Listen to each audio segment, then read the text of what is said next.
Cowboys have a bye week. Tim Cowlishaw never does. Dallas Morning News columnist and star of Around the Horn, and he joins us on the program.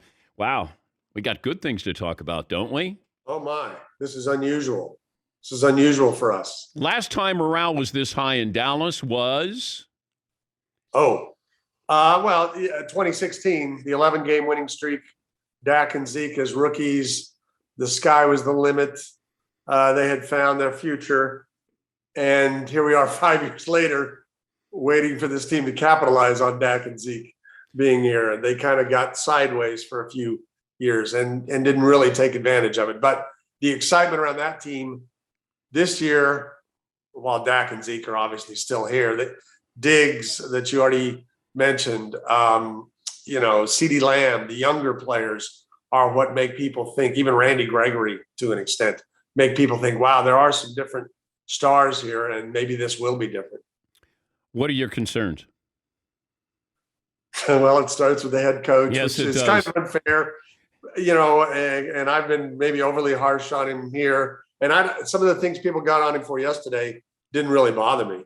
It made sense to kick the field goal that he missed, Zerline missed.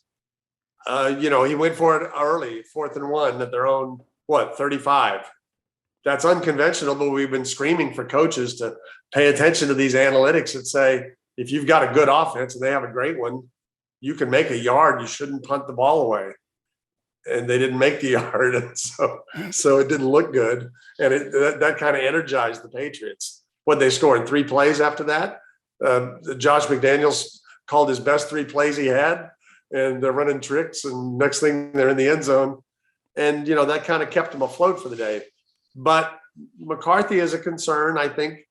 And, the defense is still, although they're making the interceptions in some of the plays, and yesterday they're not playing against a great offense, they still give up stuff. I mean, look at the play they gave up to almost lose the game.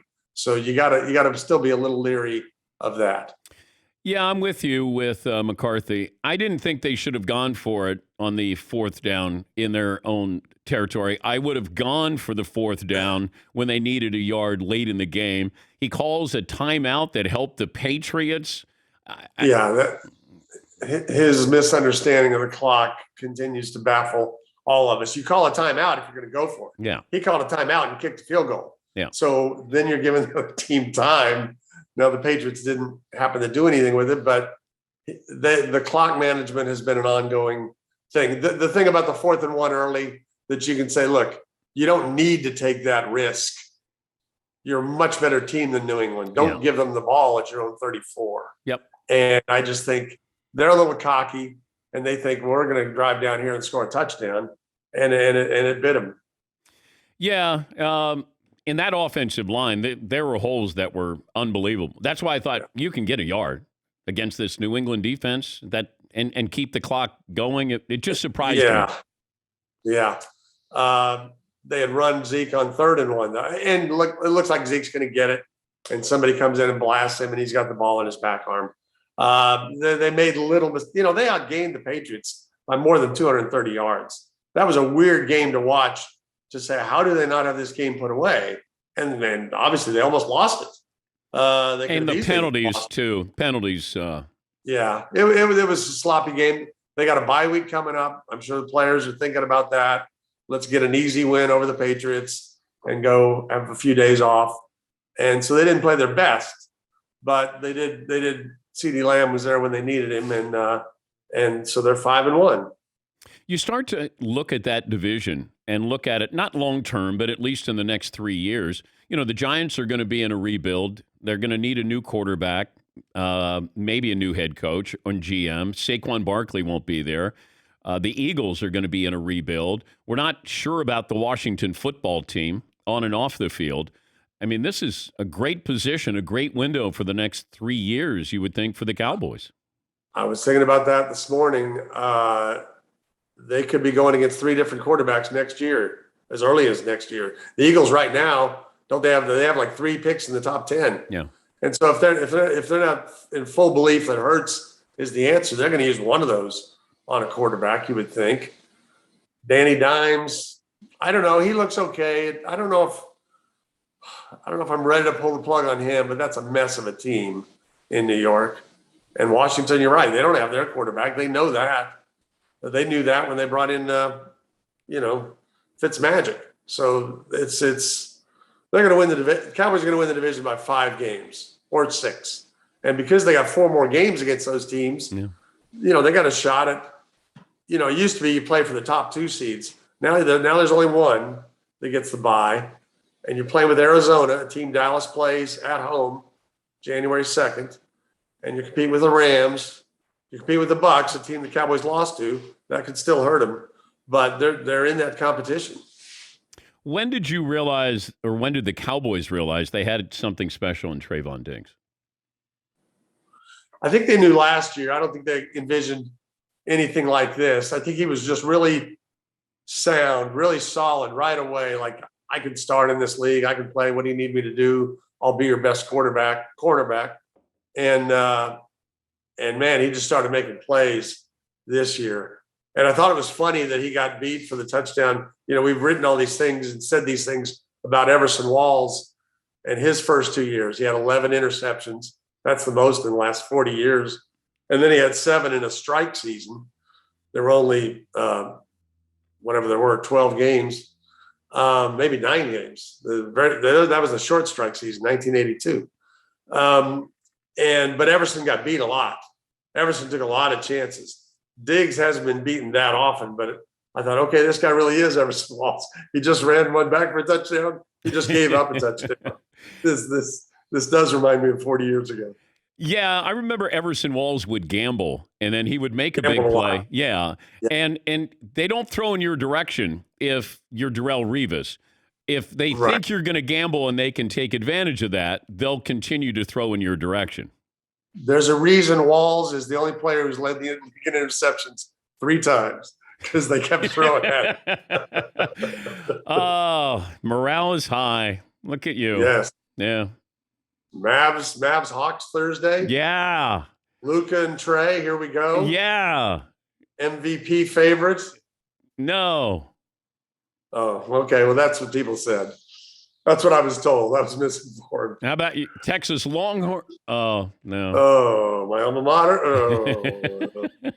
Rangers free agent? No, I don't think so. By the way, I know you're doing a Zoom call, and those listening on radio don't realize that whatever the picture is behind you gives you devil's horns, and you should probably change that picture. Okay, should I go over this? You look like you're the devil. And I know better. Like the old you was the devil. Before I came on, the gentleman kept going, slide a little more, right there. Right. So the big German, my director, did this. He set you up. Yes. Yeah, you have horns it's on. appropriate. That's the way half your audience sees the Cowboys in that light. Half the fans love them. Half of them think this is hellacious, that the Cowboys are good again and are going to be obnoxious again. How's Jerry Jones been? Is Jerry even more confident, cocky? He's been almost a little low key for him. Well, definitely low key for him. Yeah, I mean, I think that means he thinks that they're pretty good, and he's not really. He's kind of just got his fingers crossed that things have looked like they'd be good in the recent past, and injuries or something have derailed this team. The catch in Green Bay, whatever. There's something that has gotten in his way, and I think he's starting to feel like, hey, maybe that 25-year NFC Championship game drought, maybe they could end that this year. Have you been in his suite before? I have not. I have used to go to his office many times at Valley Ranch, but I have not been in that suite. I don't believe I have a standing invitation to go in there. What if you went in to clean his glasses? Yes, if I would offer to do that. I asked him about going for a ride on the boat one time.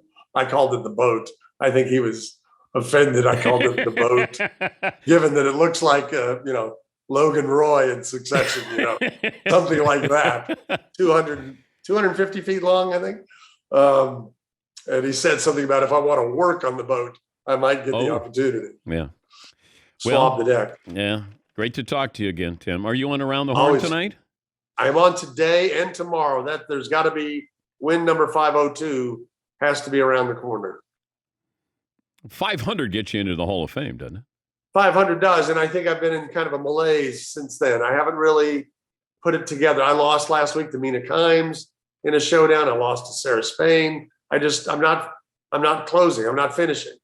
I'm the Dodgers all of a sudden. I'm doing the wrong things at the end of the game all of a sudden. Is anybody going to catch Woody Page on Around the Horn? Well, he's got over 600. I would have to stay on for 7 more years. That's not in my plan, and I'm sure that's not in their plan. Yeah. Woody is sort of Jerry Rice. You're Larry Fitzgerald. I'll take that. I'm friends with Larry. I'll take that. I'll be the guy who grinds away, the guy who hands the ball to the ref, and after he scores a touchdown. Just doing my job. Of course you are. Thank you, Tim. Always great to catch up with you. Of course you are. Change the background there. Change your horns. It's not even hook 'em horns. It isn't. Thank you, Tim. That's Tim Cowlishaw, All right. Dallas Morning News, and, of course, Around the Horn contributor.